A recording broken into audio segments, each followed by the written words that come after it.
샬롬. 2월 10일 금요일 하나님 나라를 시작하는 말씀 묵상 시간입니다. 오늘 말씀은 마태복음 10장 1절에서 15절 말씀입니다. 제 아내인 송미리 사모가 말씀을 봉독해 주시겠습니다. 예수께서 그의 12제자를 부르사 더러운 귀신을 쫓아내며 모든 병과 모든 약한 것을 고치는 권능을 주시니라.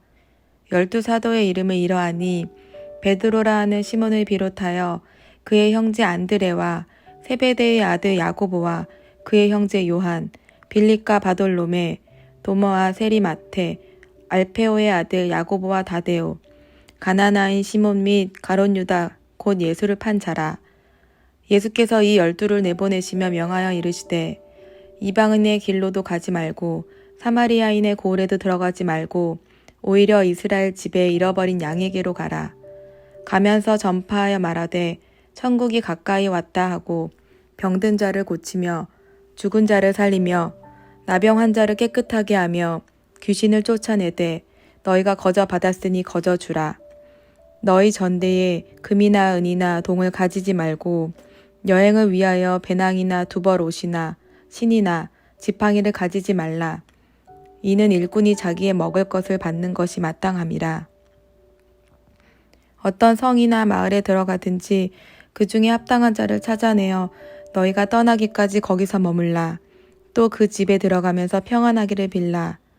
그 집이 이에 합당하면 너희 빈 평안이 거기 임할 것이요 만일 합당하지 아니하면 그 평안이 너희에게 돌아올 것이니라. 누구든지 너희를 영접하지도 아니하고 너희 말을 듣지도 아니하거든 그 집이나 성에서 나가 너희 발의 먼지를 털어버리라. 내가 진실로 너희에게 이르노니 심판날에 소돔과 고모라 땅이 그 성보다 견디기 쉬우리라. 오늘 본문은 예수님께서 12제자를 세우시고 파송하는 장면입니다. 처음으로 12제자의 이름이 기록된 본문이기도 합니다. 주님께서는 12제자를 부르셔서 주님처럼 귀신을 쫓아내고 병을 고칠 수 있는 능력을 주셨습니다. 그리고는 제자들을 파송하셨습니다. 주님께서 제자들에게 권능을 주시고 파송하신 동기가 앞선 9장 마지막 부분에 나옵니다. 9장에서 주님은 여러 이적과 치유를 일으키셨습니다. 그 대표적인 사건이 혈루증 여인과 두 맹인을 고치시고 죽은 소녀를 살리신 일입니다.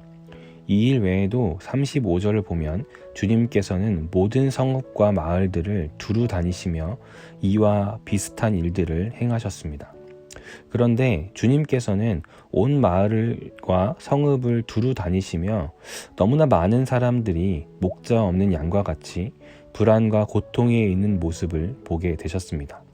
그 모습을 보시자 주님은 그들을 불쌍히 여기셨습니다.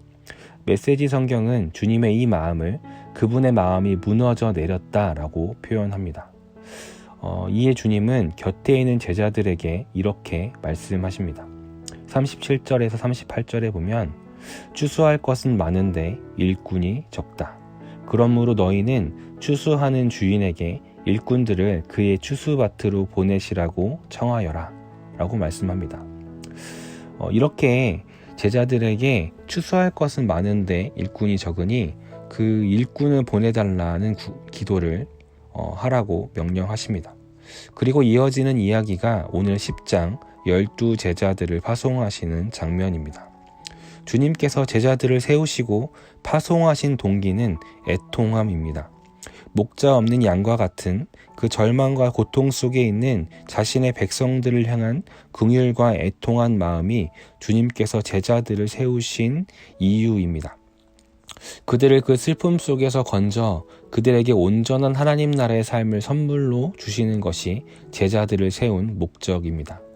그런데 이 9장, 앞선 9장의 마지막 부분, 제자들을 세우시려는 동기와 바로 이어진 10장 초반부에 제자들이 세워진 모습을 보면 한 가지 특이점이 있습니다. 주님께서는 분명 추수할 일꾼이 적으니 일꾼을 보내달라고 기도를 시키셨습니다. 그 기도를 시킨 대상이 누구였냐면 바로 곁에 있던 제자들이었습니다. 그리고 이어진 10장 추수할 일꾼으로 세워진 이들도 누구였냐면 바로 곁에 있던 제자들이었습니다. 메시지 성경은 10장 1절 서두를 이러한 문장으로 시작합니다. 그 기도는 곧 응답되었다. 예수께서 자기를 따르는 사람들 가운데 12명을 불러 무르익은 밭으로 보내셨다. 그 기도는 응답되었다. 자기를 따르는 사람들 가운데 보내셨다. 즉, 추수할 일꾼을 구하는 기도를 한 사람들과 그 기도의 응답으로 하나님께서 주신 사람들은 같은 이들이었습니다. 예수께서 제자들에게 시키셔서 한 기도의 응답으로 하늘에서 천사들이 내려온 것이 아닙니다. 저 다른 나라에서 특별한 능력을 가진 사람들이 찾아온 것도 아니었습니다. 그 기도의 응답은 그 기도를 한 제자들 자신이었습니다. 이는 주님께서 찾으시는 이들이 어떤 이들인지를 보여줍니다. 주님이 찾는 일꾼은 주님의 마음이 있는 곳에 마음을 둔 자들입니다. 주님의 시선이 있는 곳에 자신의 시선을 둔 사람들입니다. 지난 화요일부터 어제까지 저를 비롯한 우리 목회자분들은 높은 뜻 교역자 수련회에 다녀왔습니다. 주 강사로 오신 김동호 목사님께서는 설교 중에 자신의 목회 철학에 얽힌 이야기 하나를 들려주셨는데요. 영락교회 부목사 시절의 이야기입니다. 그 당시 가정 신방이 많이 있으셨는데 신방 때마다 식사 대접을 받는 일이 많이 있었습니다. 그런데 희한하게 신방을 가는 곳마다 자신이 좋아하는 반찬이 계속 자신을 따라다니는 것을 깨달았습니다. 이 이유가 무엇인지 알아보니 목사님 젓가락이 어딜 많이 가는지 성도님들께서 유심히 살폈다가 그 정보를 서로 공유하셨다고 합니다.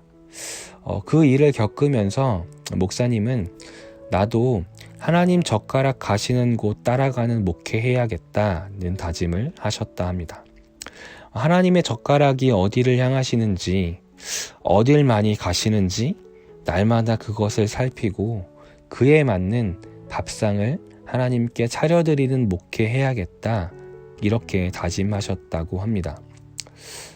이것이 주님이 찾으시는 제자들입니다. 주님의 마음이 가는 곳, 주님의 젓가락이 가는 곳, 그곳이 어딘지를 살피고 그곳에 자신의 마음과 뜻도 함께 머무는 사람, 이러한 사람이 주님이 찾으시는 일꾼입니다. 주님이 찾으시는 이들의 또 한 가지의 특징은 능력 있는 사람이 아니라는 것입니다. 10장 1절에 보면 주님은 제자들을 부르신 후 그들에게 능력을 주셨습니다. 능력이 있는 사람을 불러 제자를 삼지 않으셨습니다. 너의 이런 능력, 이런 재능이 내 일에 필요하다. 그러니 너를 제자로 삼아야겠다. 이렇게 하시지 않으셨습니다. 주님은 제자들을 부르신 후에 그들에게 사역을 감당할 수 있는 능력도 주셨습니다. 하나님의 일은 능력이 있는 사람이 하는 것이 아닙니다. 좋은 대학을 나오고 성공한 커리어와 돈이 많이 있는 사람이 하는 것이 아닙니다. 진정 주님의 마음에 어디에 있는지 그것을 살피고 자신의 마음 또한 그곳에 함께 두는 사람, 하나님의 젓가락이 어디를 향하는지 날마다 민감하게 그것을 살피는 사람, 하나님의 뜻이 무엇인지를 구하고 그 뜻이 이루어지기를 소망하는 사람, 하나님께서는 이런 사람을 바로 오늘 그 추수할 일꾼으로 세우십니다. 그리고 주님은 세우신 그 사람에게 그 일을 감당케 할 수 있는 능력도 함께 주십니다. 사랑하는 우신교회 성도님들, 오늘 하나님께서 마음을 두신 곳이 어디일까요?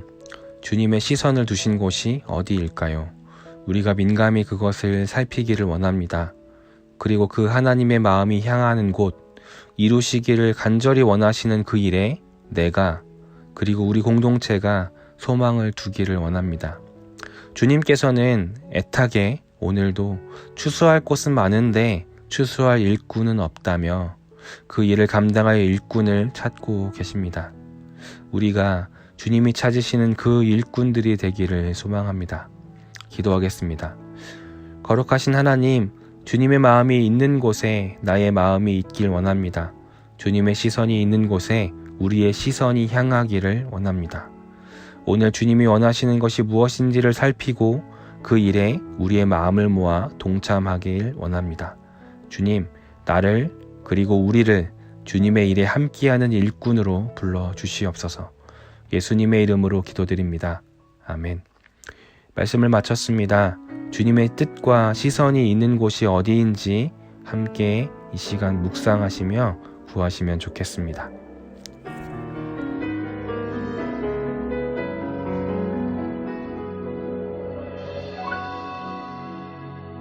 아버지, 당신의 마음이 있는 곳에 나의 마음이 있기를 원해요. 아버지, 당신의 눈물이 고인 곳에 나의 눈물이 고이길 원해요. 아버지, 당신이 바라보는 영혼에게 나의 두 눈이 향하길 원해요. 아버지, 당신이 울고 있는 어두운 땅에 나의 두 발이 향하길 원해요. 나의 마음이 아버지의 마음 알아. 내 모든 뜻 아버지의 뜻이 될 수 있기를. 나의 온몸이 아버지의 마음 알아. 내 모든 삶 당신의 삶 되기를.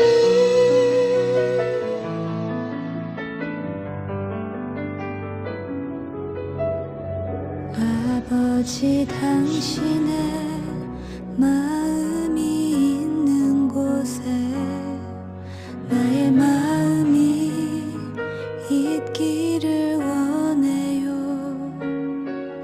아버지, 당신의 눈물이 고인 곳에 나의 눈물이 고이길 원해요. 아버지, 당신이 바라보는 영혼에게 나의 두 눈이 향하길 원해요. 아버지, 당신이 울고 있는 어두운 땅에 나의 두 발이 향하길 원해요.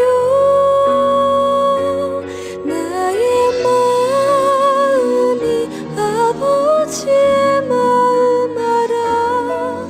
내 모든 뜻 아버지의 뜻이 될 수 있기를. 나의 온몸이 아버지의 마음 알아.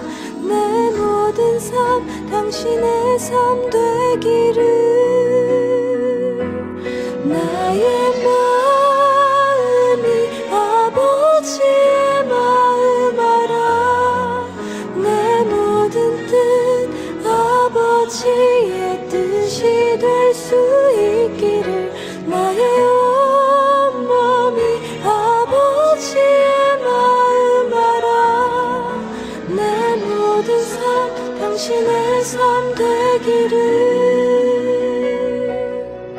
내 모든 삶 당신의 삶 되기를.